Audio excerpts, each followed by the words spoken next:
મિત્રો આપણે આજે છઠ્ઠા ધોરણની અંદર unit 1 taste of India activity 1 a mind activating day વિશે આપણે આજે શીખીશું. તો ચાલો. I went to the city, હું શહેરમાં ગયો. ટુ સી મિસિસ સ્વીટી, ત્યાં હું મિસિસ સ્વીટીને જોયા. સી ગેવ મી અ રૂપી, તેણીએ મને રૂપિયો આપ્યો. ટુ બાય અ ટોફી, તેની હું ચોકલેટ ખરીદી. ધ ટોફી વોઝ સોર, ચોકલેટ ખાતી હતી. સો આઈ બોટ અ ફ્લાવર, તેથી હું ફૂલો ખરીદ્યા. ધ ફ્લાવર વોઝ ડેડ, ફૂલો મુરઝાઈ ગયેલા હતા. સો આઈ બોટ સમ થ્રેડ, તો હું દોરા ખરીદ્યા. ધ થ્રેડ વોઝ થીન, દોરો પાતળો હતો. સો આઈ બોટ અ પિન, તેથી હું ટાંકણી ખરીદી. ધ પિન વોઝ શાર્પ, ટાંકણી અણીવાળી હતી. સો આઈ બોટ અ હાર્પ, તેથી હું વીણા ખરીદી. ધ હાર્પ વુડન્ટ પ્લે, પણ વીણા વાગી નહીં. સો આઈ ગેવ ઇટ અવે, તો તેને હું પાછી આપી દીધી. I went back to the city, પછી હું ફરીથી શહેરમાં ગયો. ટુ સી મિસિસ સ્વીટી, ત્યાં હું મિસિસ સ્વીટીને જોયા. ચાલો, તો આપણે હવે એક્ટિવિટી 1ને ખૂબ સારી રીતે સમજી અને નિહાળી. તો એના આધારે આપણે activity B find out the word pairs from the poem, કે આ કવિતાની અંદર આપણે કેટલાક જે છે શબ્દો એ એક સરખા છે જે લાગતા હોય. અહીં એક્ઝામ્પલ આપ્યું છે સિટી તો સ્વીટી, તો એવા ઘણા બધા શબ્દો જે છે કે આની અંદર એવા પેરવાળા શબ્દો જોવા મળશે. તો આપણે જોઈએ સૌપ્રથમ રૂપી, તો રૂપીનું આપણને આ પોએમની અંદર જોવા મળશે ટોફી. રૂપી તો ટોફી. પછી છે સોર તો ફ્લાવર, ડેડ તો થ્રેડ, થીન તો પિન, શાર્પ તો હાર્પ, પ્લે, અવે. તો આવા જે શબ્દો જે છે એ વર્ડ પેર તરીકે એ આપણે જોયા. હવે આપણે કમ્પ્લીટ ધ ટેબલ વિશે આપણે શીખીશું, જેની અંદર આ પોએમની અંદર આપણને કેટલાક એવા વર્ડ્સ આપેલા છે, જેમાં સૌપ્રથમ આપણે જોઈએ તો make the sentence using the table and speak અલાઉડમાં આપણે બોલવાનું છે. તો આપણે સૌપ્રથમ અહીંયા આપણને આપ્યું છે ટોફી અને સોર. તો આપણે જુઓ છો કે તમને કોઠામાં I gave back toffee, it was sour. એવી રીતના જે છે કે આ બંને વાક્યોને એકબીજા સાથે શું કરવાના છે, ભેગા કરવાના છે. તો આપણે એવી રીતના જ બીજા પણ વાક્યો આપણે આની અંદર શીખવાના છે. તો ચાલો આપણે એવા બીજા વાક્યો શોધીએ. ચાલો, તો આપણે આ પોએમની અંદર આપણને જોવા મળશે ફ્લાવર. તો ફ્લાવર એટલે કે ફૂલ. ફૂલ કેવું હતું, મુરઝાઈ ગયેલું હતું. તો એના માટે આપણે બનાવીશું તો આઈ ગેવ બેક ફ્લાવર, અને ઇટ વોઝ ડેડ, તે કેવું હતું, મુરઝાઈ ગયેલું હતું. તો ચાલો હવે આપણે ત્રીજું વાક્ય જોઈએ. આઈ ગેવ બેક ધ થ્રેડ, તો એ થ્રેડ એટલે કે દોરો. ઇટ વોઝ થીન, તે કેવો હતો, પાતળો હતો. તો આ એ વાક્ય ત્રીજું એની સાથે બને છે. ચાલો એના પછી આપણે ચોથું વાક્ય જોઈએ. ચોથા વાક્યની અંદર આઈ gave back the pin. Pin એટલે કે તાકણી. તો તાકણી કેવી હતી, અણીવાળી. અણીવાળી એટલે કે શાર્પ. એટલે એનું વાક્ય બનશે આઈ gave back the pin, it was sharp.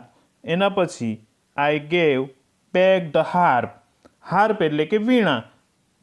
વીણા તો શું હતી, વાગી હતી નહીં. તો એમાં આવશે આઈ gave back the harp, I wouldn't play it. તો આ આપણો જે છે કે બી અને સી આપણે આમાં એક્ટિવિટી શીખ્યા. હવે આપણે એના પછી એક્ટિવિટી 2 વિશે આપણે શીખીએ. ચાલો.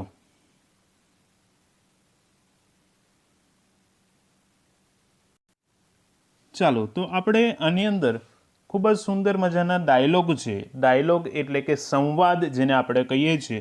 સંવાદ એટલે કે એકબીજા વ્યક્તિ સાથે જે વાતચીત થાય છે એ વાતચીતને આપણે અંગ્રેજીમાં શું કહીએ છીએ? ડાયલોગ કહીએ છીએ. તો આ ડાયલોગની અંદર આપણે જોવાનું છે સીન 1, સીન 2, સીન 3. એવી રીતના આપણે 3 સીનની અંદર જોવાના છે. જેવી રીતના ફિલ્મોમાં આપણે જોઈએ છે ને કેવી રીતના અંદર સીન અલગ અલગ સીન બતાવવામાં આવે છે, તેવી જ રીતના આની અંદર પણ જે છે ડાયલોગમાં આપણને અલગ અલગ સીન દર્શાવવામાં આવ્યા છે. તો આપણે સીન 1માં આપણે જોઈએ, રાનુબેન, આઈ એમ મેકિંગ કરી. કરી એટલે કે કઢી, આપણે ગુજરાતીમાં કઢી કહીએ ને તો એ કઢીની વાત કરે છે. રેનુબેન, આઈ એમ મેકિંગ કરી. તો રેનુબેન, હું કઢી બનાવી રહી છું.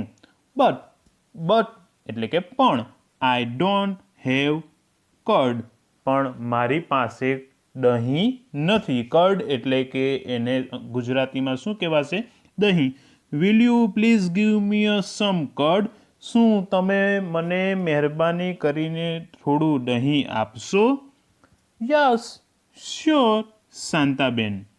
શાંતાબેને કહ્યું, હા જરૂરથી, હું તમને આપીશ. Here you are. તે અહીં છે. ચાલો હવે આપણે સેકન્ડ સીનમાં આપણે જવાનું છે. તો આપણે જોઈએ, વેણુબેન, આઈ મેકિંગ કરી. વેણુબેન, હું કઢી બનાવી રહી છું. I don't have gram flour. Will you please lend me some gram flour. તો મારી પાસે જે છે કે ચણાનો લોટ નથી, તો શું તમે મને મહેરબાની કરીને થોડોક ચણાનો લોટ આપશો? Of course, Shantaben, why not. જરૂરથી આપીશ, શા માટે નહીં આપું? ચાલો તો હવે આપણે ત્રીજા સીનમાં આપણે જોઈએ, જેની અંદર આવે છે, Hemuben, are you there. Hemuben, તમે છો? Please come, Shantaben. મહેરબાની કરીને શાંતાબેન અંદર આવો. Hemu is not at home. Hemu હમણાં ઘરમાં નથી. How can I help you. હું તમારી શું મદદ કરું? રાકેશભાઈ, આઈ એમ મેકિંગ કરી ટુડે. રાકેશભાઈ, આજે હું કઢી બનાવી રહી છું. But I don't have curry leaves. પણ મારી પાસે કઢી પત્તા નથી. Will you please give me a some curry leaves. શું તમે મને મહેરબાની કરીને કઢી પત્તા આપશો? Shantaben, you already have curd and gram flour with you. Shantaben, તમે તમારી સાથે દહીં અને ચણાના લોટ સાથે લાવ્યા છો. હેમુ ઇઝ મેકિંગ કરી ટુડે. હેમુ આજે શું બનાવી છે? કઢી બનાવી છે. Please don't make it your self. તો તમે જે છે કે બનાવવાની કોશિશ કરશો નહીં. We will send you some કરી વેન ઇટ્સ રેડી. આ જ્યારે પણ કઢી તૈયાર થઈ જશે ત્યારે હું તમને આ કઢી મોકલાવી દઈશ.